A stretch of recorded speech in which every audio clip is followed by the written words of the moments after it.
Shine-Shine. My name is Oluwaseun Odukoya. You all know me as Aunty Shine-Shine, the storyteller, because I always have a story somewhere around me wherever I go. How have you been? Today, I have another exciting story for you, all the way from southwestern Nigeria, from the Yoruba speaking people of Nigeria. Oh, but before we go on, you know how we do this? I say shine, shine. And you know what you say? You say shine like a star. Yes, always, always shine like the stars that you are. Now, today's story is about the tortoise and the pot of soup. Now, do we remember the story called in Yoruba language? We do? Okay, let's go. Hello. Did I hear you? The storyteller says, hello. And you, the listener, say, hello. Shall we try that again? Hello. Hello. Great. Hello.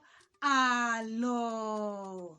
Now, once upon a time, a long time ago, our story has it that animals had human attributes. They could talk, they could walk, they could go to the farm, they could have employment, and they could have occupations, and they could do all the things that humans could do.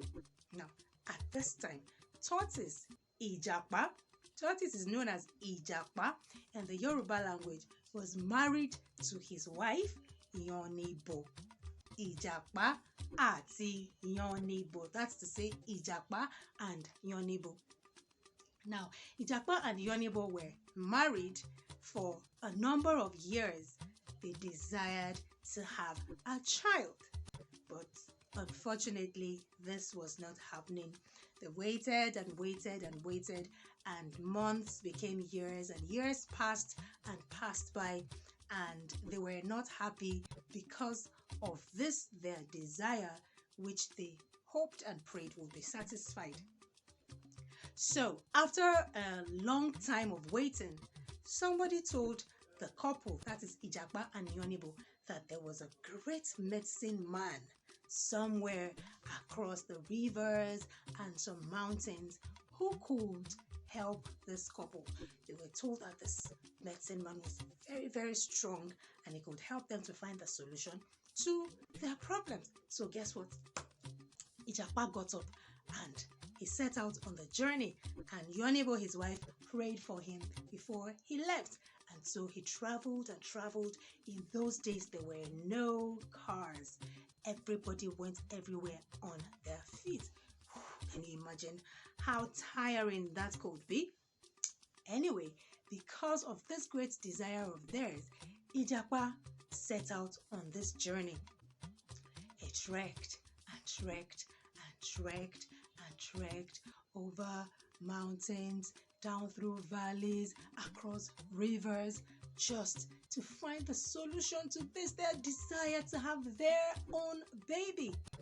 At last, he arrived at the medicine man's house, and the medicine man welcomed him. Ijapa told him of their challenges, of their desire, concerning their desire to have a baby, and the medicine man decided to help. Ijapa went ahead to narrate to the medicine man the problem that had brought him to his house, the fact that he was seeking a solution to their desire to have a child. And the medicine man said, "Oh, I will help you. I will help you." And guess what? The medicine man prepared a delicious pot of soup. A delicious pot of soup in which he put in a lot of herbs and spices and some medicinal items. And then he gave Ijapa the instruction. He said, "Ijapa, this pot of soup is medicinal. It is for your wife to eat. Once you get home, give it to your wife to eat. She alone must consume the contents. No other person is allowed to have a taste of the contents of this medicinal pot. You must not have a taste of it. As soon as she eats up the contents of this pot, do not worry, your prayers will be answered. Ijapa said, Baba, is that all? The medicine man said, that is all. Ma jẹ o, ma fẹnu kan o, ma jẹ o. That is, do not eat, do not taste of the contents. And Ijapa said, mo ti gbọ́ baba, mo ti gbọ́ baba. Which is to say, I have heard you, Baba. And then it was time to set back on the journey home. Ijapa set out on his journey to go back home. Guess what? This pot of soup had this aroma, this irresistible aroma. So Ijapa had the pot balanced on his head. This was the way many people carried the loads in those days. So Ijapa had this pot of soup balanced on his head, and he said, this pot of soup smells so nice. It must be very delicious.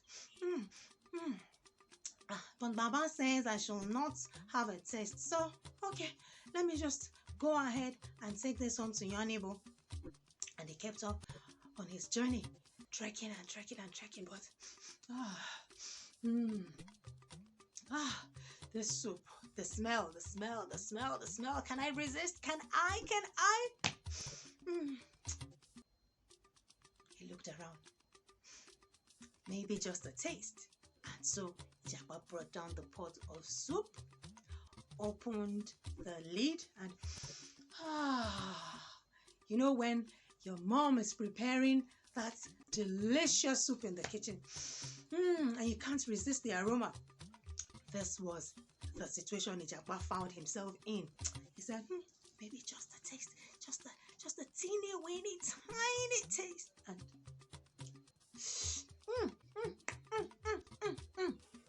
And one teeny weeny tiny taste was not enough. He said, just another taste. And then another, and another, and another, and another, and another, and another, and another. Before you know it, it was whole handfuls.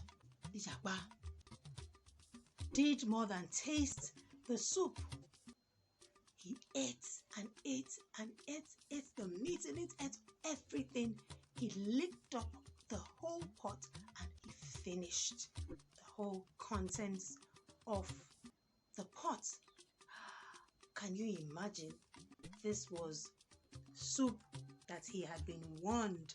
Ma fẹnu kan o, ma jẹ o. Ijapa could not resist. Ijapa did not heed the medicine man's warning. Of course, like I tell you guys, every action has a consequence. So did this particular Ijapa's action. Do you know what happened? Should I tell you? Of course I will. That's why I'm here. The story would not be complete without that. After Ijapa finished up the contents of the pot, he headed back home. But before he got home, guess what? His tummy began to expand, grow big and bigger and bigger and bigger and bigger until it was really, really big, like that of a pregnant woman. Ijapa, the pregnant man. Imagine that. Can you imagine that? So he got home and his wife saw her husband with a big stomach, her pregnant husband. Of course, she was worried. And in addition to the big stomach, Ijapa was now in pain. Ijapa was in serious pains. So, of course, he had no option but to go back to the great medicine man who had prepared the pot of soup for him in the first place to look for solution. So his wife said, let's go, my husband. Sorry about the pain. She did not know what had caused this problem. And so, because the Ijapa was in a lot of pain, he started singing. Babaláwo mo wá bẹ̀bẹ̀ alúgbìnrin. Babaláwo mo wá bẹ̀bẹ̀ alúgbìnrin. Ògùn tó ṣe fún mi lẹ́ẹ̀kan alúgbìnrin. Tó ní má máa fọwọ́ kẹnu alúgbìnrin.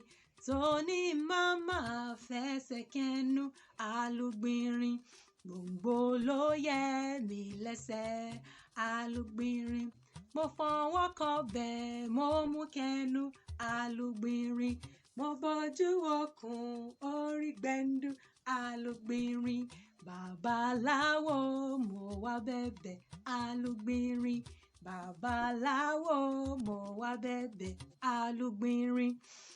Which is to say, medicine man, I have come to plead. The medicinal soup that you prepared for me earlier, that you said I should not have a taste of. It was a stub of wood. It was a root that tripped me. I tripped off on a root, and by mistake I tasted the soup. I had a taste of the soup, and before I knew it, I looked at my tummy and it was big. Babaláwo mo wá bẹ̀bẹ̀ alúgbìnrin. Ògùn tó ṣe fún mi lẹ́ẹ̀kan alúgbìnrin. Tó ní má máa fọwọ́ kẹnu alúgbìnrin. Gbòǹgbò ló yẹ mí lẹ́sẹ̀ alúgbìnrin. Mo fọwọ́ kọbẹ̀ mo mú kẹnu alúgbìnrin. Mo bójú okùn orí gbẹ̀ndú alúgbìnrin. Babaláwo mo wá bẹ̀bẹ̀ alúgbìnrin.